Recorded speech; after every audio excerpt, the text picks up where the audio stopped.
Hi friends, welcome to அம்மாஸ் cooking is the best. இந்த சீரீஸில் இன்னைக்கு என்ன ரெசிபி பண்ண போகிறோம் சொல்லுமா? இன்னைக்கு பாதாம் அல்வா.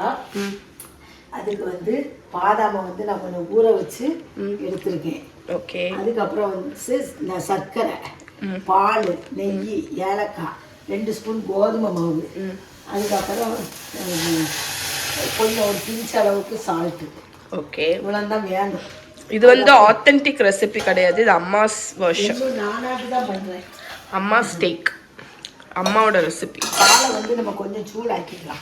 இப்போ இந்த இதை நம்ம நல்லா அரைச்சிடலாம். மிக்சியில் போட்டு நல்லா அரையுமா? ஆமாம், அரையும்.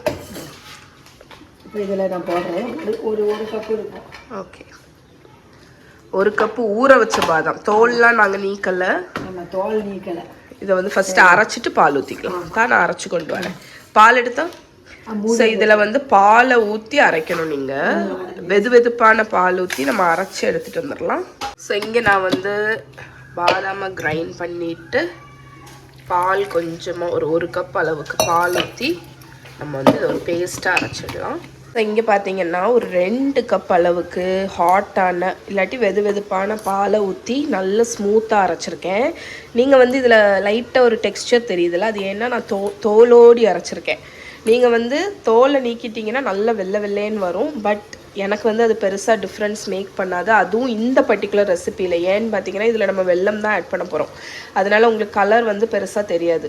சில ஒரிஜினல் ரெசிப்பியில் சுகர் ஆட் பண்ணுவாங்க, அப்போ கிளாஸியாக இருக்கணும் அல்வா.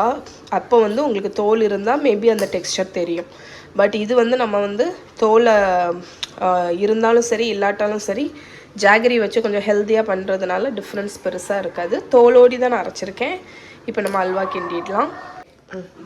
இப்போ நம்ம சர்க்கரையை இதுக்கு சர்க்கரை காணாது இல்லை, இப்போ கூட கொஞ்சம் போட்டிருக்கேன் நான். 1க்கு 1 போட்டுக்கோங்க. 2 கப்புனா 2 கப் அந்த மாதிரி.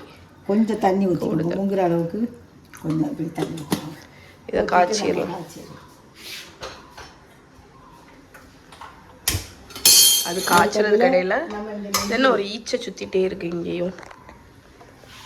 இதில் ஒரு 2 கரண்டி நெய் விட்டு நம்ம கோதுமை மாவையை கொஞ்சம் வறுத்துடும்.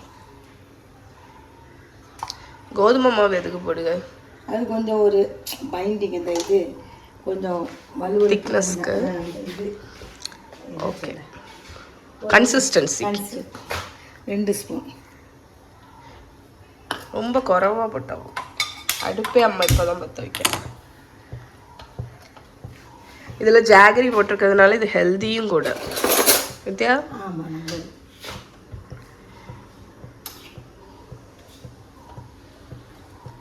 சரி, அது காயட்டும்.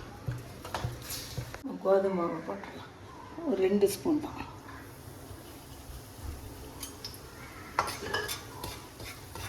ஓகே, அது பச்சை ஸ்மெல் போடணுமா?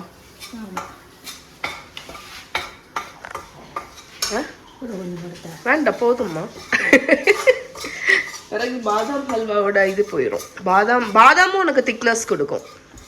பாதாம் பருப்பு இருக்குல்ல, அதுவுமே திக்னஸ் கொடுக்கும். அம்மா ஆக்சுவலி கொஞ்சம் நிறையவே தான் கோதுமை மாவு எடுத்தா, நான் தான் குறைச்சிட்டேன். பிறகு இது கோதுமை அல்வா மாதிரி டேஸ்ட் வந்துடக்கூடாது.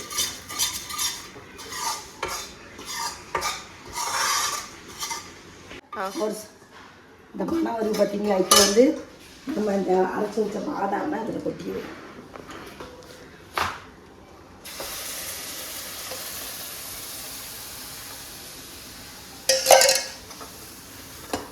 இதுவே நல்ல திக்காயிடும். எவ்வளோ பாதாம், நல்ல பாதாம் ஹல்வா.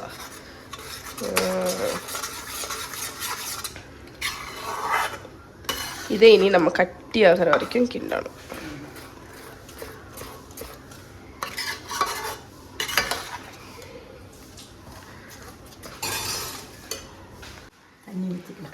அதான் பார்த்தேன், என்னடா அம்மா அந்த பாத்திரத்தை கழுவுனாலா இல்லையான்னு. தண்ணி ஊற்றியே கழுவி ஊற்றுதான்.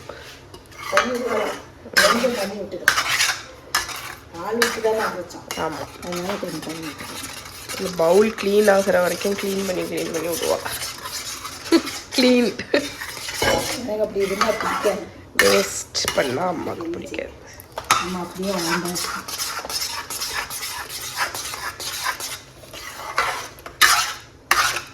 இதை இப்போ கைவிடாமல் இதில் வந்து உங்களுக்கு கலர் வேணும்னா கலர் தேவையில்லை. ஆனால் இது சர்க்கரை போடுறதுனால ஈச்சு ஒன்று பறக்கு ஈச்சர் ஸ்வீட் பண்ணுவோம்னா ஓடி வந்துட்டு.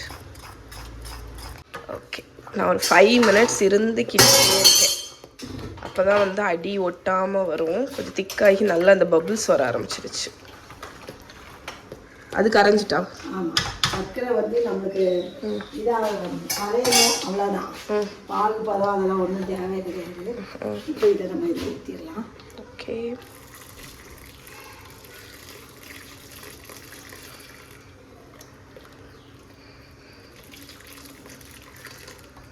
ஓகே. இனி இதெல்லாமே சேர்ந்து குக் ஆகணும்.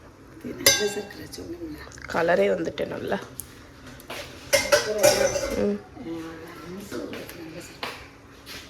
நல்லா இருக்கு.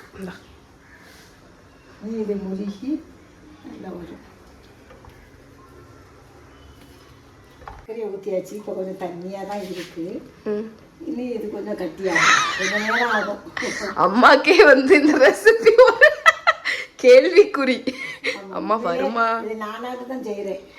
வருமான்னு எனக்கு தெரியல. சரி பார்ப்போம், ட்ரை பண்ணி பார்ப்போம் எப்படி வரும்னு தெரியல. சரி, எதுனாலும் பாதாம் சேர்ந்துருக்கு, சர்க்கரை இருக்குது. ஓகே, நல்லா தான் இருக்கும். ஓகே, இனி கிண்டணும். இது கிண்டிக்கிட்டே இருக்க வேண்டியது. அதனால தான் நாங்கள் ரொம்ப இந்த வீடியோ குவைட்டாக இருக்குமேன்னு நினச்சிருப்பீங்க. ஏன்னா வந்து இந்த ரெசிபி ஆக்சுவலி நாங்களே ஒரு கேள்விக்குறியோடு தான் பண்ணுவோம். என்ன பண்ணிட்டு இருக்கீங்க? சுக்கு பொடியா? சரி, சுக்கை காய வச்சு பொடிச்சிட்ருக்கா. நான் அதான் சொன்னேன், இந்த பாதாம் ஹல்வா வந்து கன்சிஸ்டன்சி வரலன்னு வைங்களேன், நான் இந்த ரெசிபியை என்ன தெரியுமா ஆக்க போகிறேன்? பாதாம் பாயசம். ஆனால் பார்ப்போம், லெட்ஸ் ஹோப். கொஞ்சம் டைம் ஆகும். ஆமாம், மேபி ஜாகரிக்கு பதிலாட்டி சுகர் போட்டால் மேபி திக்காக இருக்கும். ஆமாம், சரி, இதை கிண்டிக்கிட்டே இருப்போம். 10 நிமிஷமா கைவிடாம கிண்டி நல்ல திக்காக ஆரம்பிச்சிடுச்சு. அண்ட் கன்சிஸ்டன்சியும் பாருங்க. இப்போ வந்து அம்மா ஒரு பிஞ்சு, ஒரு நுள்ளு உப்பு. எப்பவுமே இந்த இனிப்பு பலகாரத்துக்கு கொஞ்சோண்டு உப்பு போட்டிங்கன்னா இந்த இனிப்பை தூக்கி காணிக்கும். ஆமாம், நல்லா இருக்கும். லெமன் ஜூஸ்லேயுமே ஒரு பிஞ்சு. வேற அதுதான், வேற நம்ம சாம்பாருக்கு எரிப்புக்கும் தூக்கி போட்டால் அது தூக்கலாக இருக்கும். ஆமாம், லெமன் ஜூஸுக்கு நல்லா இருக்கும் உப்பு போட்டால். ஸோ இன்னும் ஒரு 5 நிமிஷம் கிண்டிட்டு அதுக்கப்புறமா நெய் விட்டு கிண்ட போகிறோம் நம்ம அல்வா. பட் நாங்கள் வந்து என்னமோ நினச்சோம், ஆனால் நல்லா அழகாக திக்காகி வருது, சூப்பராக வருது. என்ன, நம்ம வந்து பக்கத்துலேருந்து கிண்டிக்கிட்டே இருக்கணும், அவ்வளோதான். அது ஆப்வியஸ்லி எல்லா அல்வாக்குமே உண்டான ஒரு ப்ரொசீஜர் தானே. ஆமாம், இன்னும் கொஞ்சம் திக்கானோன்னா நெய் விடலாம். ஸோ இன்னும் நல்லா திக்காயிடுச்சு பாருங்கள். இந்த மாதிரி வந்தோடனே நான் ஒரு 1/4 கப்பு நெய் வச்சுருக்கேன். அதை கொஞ்சம் கொஞ்சமாக ஊற்றி நம்ம கிண்ட போகிறோம். போதும், நம்ம கோதுமை அல்வாக்கெல்லாம் எப்படி பண்ணுவோம் அது மாதிரி நெய்யை கொஞ்சம் கொஞ்சமாக ஊற்றி நல்லா கிண்டுங்க. நல்லா கிண்டி கிண்டி விடுங்க.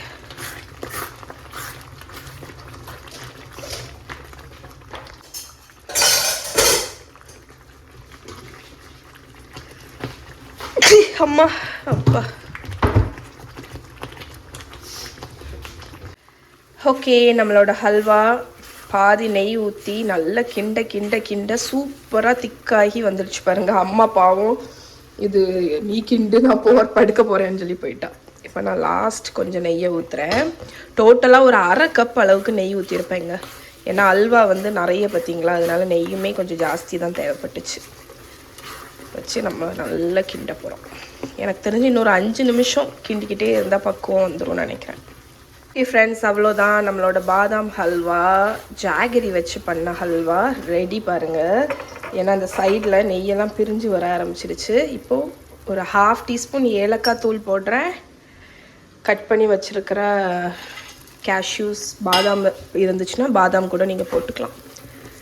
இப்போ இதை நல்லா மிக்ஸ் பண்ணி விட்டுறலாம். மிக்ஸ் பண்ணி இதை அப்படியே நான் அடுப்பை அணைச்சி இதிலே வச்சிட போகிறேன். கொஞ்சம் கூலானோன்னா நம்ம இதை வந்து சர்வ் பண்ணிக்கலாம். ஓகே, ரெடி இருக்கட்டும். ஆமாம், அவ்வளோதான், நம்மளோட ஹல்வாவும் ரெடி. இன்னும் கொஞ்சம் நெய் இருந்தால் இன்னும் மேபி நல்லாயிருக்கும். இல்லை இருக்குது, நான் விடலை, போதும்னு நினச்சி விட்டுட்டேன். இது ஒரு பவுலில் மாற்றிட்டு காணிக்கிறேன். அல்வா கிண்டிட்டு அல்வாவை சர்வ் பண்ணி காணிக்கலைன்னா எப்படி? ஓகே, அம்மா டேஸ்ட் பாரு. சுடுல லேஸ் சுடலாம்.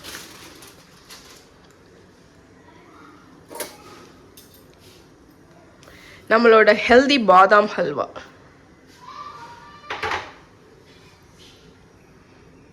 அது அப்படியே சாப்பிட லேஸ் சுடுதான்.